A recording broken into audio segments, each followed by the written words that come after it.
नमस्कार दोस्तों, मेरा नाम है पीयूष शर्मा और आप देख रहे हैं म्यूजिक नोटबुक। पिछले बार जो हमने सीखा था उसका क्विक रिकैप करते हैं और फिर उसके आगे क्या करना है वो बताता हूँ। ये भी कहो।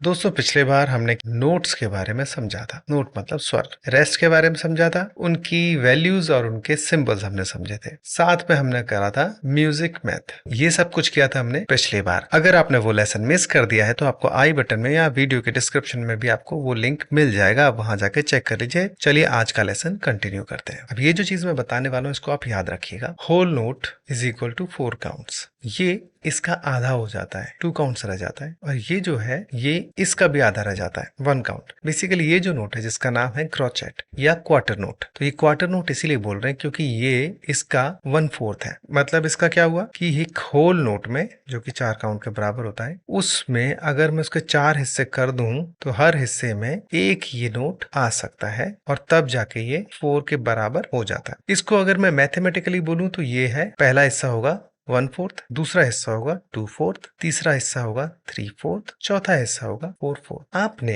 ये वाले सिंबल्स म्यूजिक में, शीट म्यूजिक में देखे होंगे। अगर नहीं देखे तो आज जाके सर्च करना बहुत सारे शीट म्यूजिक्स और उसमें आपको इस तरह के सिंबल्स दिख जाएंगे, जैसे कि 4/4, 3/4 या 2/4। हालांकि इसके अलावा भी होते हैं, लेकिन फिलहाल हमें ये समझना है। और इसके बाद जब इसको धीरे धीरे जब हम लेवल अप करते जाएंगे तो और भी टाइम सिग्नेचर ऐड होते जाएंगे विद रीजन, की क्या रीजन है, उनका क्या कारण है। तो आई होप आपको ये समझ में आया होगा कि ये 4/4 से मतलब है 4 हिस्से, है ना। 4 हिस्से का मतलब हुआ। अब म्यूजिक में हम इसको किस तरह से यूज करते हैं कि एक मेजर जो म्यूजिक का है उसको हम, मतलब जो म्यूजिक लिखा हुआ होता है शीट म्यूजिक में, हम उसको डिवाइड कर देते हैं मेजर्स में, मतलब पार्ट्स में, पीसेस में, बार्स में। तो ये जो एक बार डिजाइन होगी, मतलब कि ये जो बार है ये किस तरह से चल रही है, कहाँ कहाँ पे आएगी, ये डिवाइडर किस जगह पे आएगा, वो डिपेंड करता है कि इसका टाइम सिग्नेचर क्या है। सपोज अगर 3/4 टाइम सिग्नेचर है तो मतलब कि ये वाला पार्ट नहीं आ रहा। एक मेजर के अंदर ये आएगा, ये आएगा, ये आएगा, 3 पार्ट आएंगे। मतलब कि क्या हुआ कि एक मेजर के अंदर ऐसे 3 नोट्स आ सकते हैं, या ऐसा एक और ऐसा एक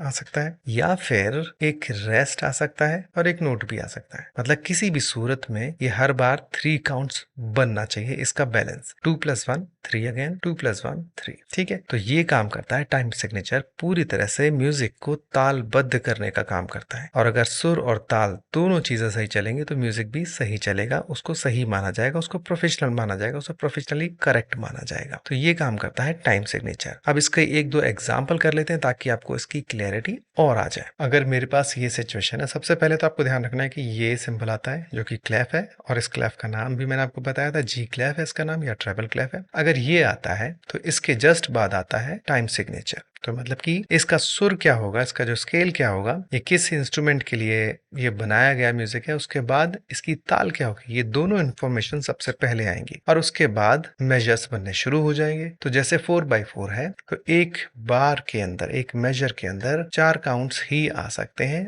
ये इसकी खासियत है, क्योंकि ऐसा करने से, ये नियम बनाने से पूरा म्यूजिक सही लयबद्ध तालबद्ध हो जाएगा। या अगर एक ऐसा सुर आ गया, एक ऐसा नोट आ गया सेमी ब्रीफ, तो भी ये 4 काउंट हो जाएगा। देखिए ये 1 count, 1 count, 1 count, total 4 count. तो ये बार करेक्ट है। ये अपने आप में 4 काउंट है तो ये भी बार करेक्ट हो गई एज पर 4/4। ये 2 काउंट्स है, ये 2 काउंट्स है, सो 2 काउंट्स प्लस 2 काउंट इज 4, तो ये बार भी करेक्ट हो गई। अब इसका मतलब ये नहीं कि हमेशा सिर्फ नोट्स ही आएंगे। ऐसा भी हो सकता है कि एक सेमी ब्रीव रेस्ट आ गया, तब भी ये करेक्ट हो गई। या ये भी हो सकता है कि एक मिनिम रेस्ट और एक ये वाला नोट और एक और रेस्ट। ठीक है, तो 2 + 1 + 1 फिर से 4 काउंट हो गया। या ऐसा भी हो सकता है कि ये मिनिम आ गया रेस्ट और एक मिनिम नोट आ गया, ये तब भी करेक्ट हो जाएगा, तब भी ये 4 बन गया। तो बेसिकली टाइम सिग्नेचर कुछ इस तरह से काम करता है। तो अब ये वाली जो टास्क है आप इसको अभी के अभी कर लीजिए मेरे साथ साथ। तो ये आ गया हमारा जी क्लैफ, ये है एग्जाम्पल नंबर 1, 3/4 काउंट आ गया। अब आपको क्या करना है, आपको बार्स काटनी है इसमें। मैं नोट्स बिखरा दूंगा, आपको उनको सही तरह से बार्स में डिवाइड करना है। तो अभी पहले एक बार लिख देता हूँ, आपको बताता हूँ फिर मैं। तो दोस्तों ये मैंने नोट्स ड्रॉ कर दिए हैं। आपको सिंपली क्या करना है, इसको 3/4 के हिसाब से डिवाइड करना है। 3/4 का मतलब हो गया 3 काउंट्स ही आएंगे एक मेजर के अंदर या एक बार के अंदर। तो जैसे यहाँ पे ये 1 2 3 हो गए, बार बना दिया आपने। ऐसे ही बाकी का करना है। तो जैसे ये हो गया 1 काउंट, ये 2 काउंट्स, तो ये 3 बन गया, बार क्लोज कर दिए। ये 1 काउंट, ये 1 काउंट, ये 1 काउंट, बार क्लोज कर दी। 1 काउंट प्लस 2 काउंट 3, बार क्लोज कर दी। 1 2 3 बार क्लोज कर दी। 1 काउंट 1 काउंट 1 काउंट, ठीक है, बार बन गई इधर एक। 2 काउंट्स प्लस 1 काउंट, फिर से एक मेजर बन गया, क्रिएट हो गया यहाँ पे। 1 काउंट 1 काउंट 1 काउंट, एक मेजर क्रिएट हो गया। 1 काउंट 2 काउंट 3 काउंट्स बन गया। 1 count 1 count 1 count, 2 counts plus 1 count 3 counts, ये ऑलरेडी वहाँ पे कंप्लीट हो गया। इस तरह से आपको इसको मेजर में डिवाइड करना है। तो आपको ताल किस तरह से मूव कर रही है इसमें वो समझ में आ जाएगा, किस तरह से टाइम सिग्नेचर काम करता है वो समझ में आ जाएगा। एग्जाम्पल और आपको करने के लिए मिल जाएंगे, नीचे लिंक मिल जाएगा आपको डिस्क्रिप्शन में वर्कशीट का, उसको आप सॉल्व करें, उसको फॉलो करें। उम्मीद करता हूं दोस्तों कि आपको मेरे इस वीडियो से काफ़ी कुछ सीखने को मिला होगा। अगर सीखने को मिल रहा है तो प्लीज़ लाइक कीजिए, कमेंट करके बताइए कैसे लग रहे हैं आपको ये वीडियोस। आगे और भी बहुत सारी नई नई चीज़ इसमें ऐड करता रहूँगा, इसका पूरा लेवल अप कर देंगे, एकदम प्रो बन जाएंगे म्यूजिक रीडिंग में। आगे और भी बहुत कुछ आने वाला है, तो बने रहिए मेरे इस चैनल के साथ। मिलते हैं नेक्स्ट वीडियो में, तब तक के लिए नमस्कार।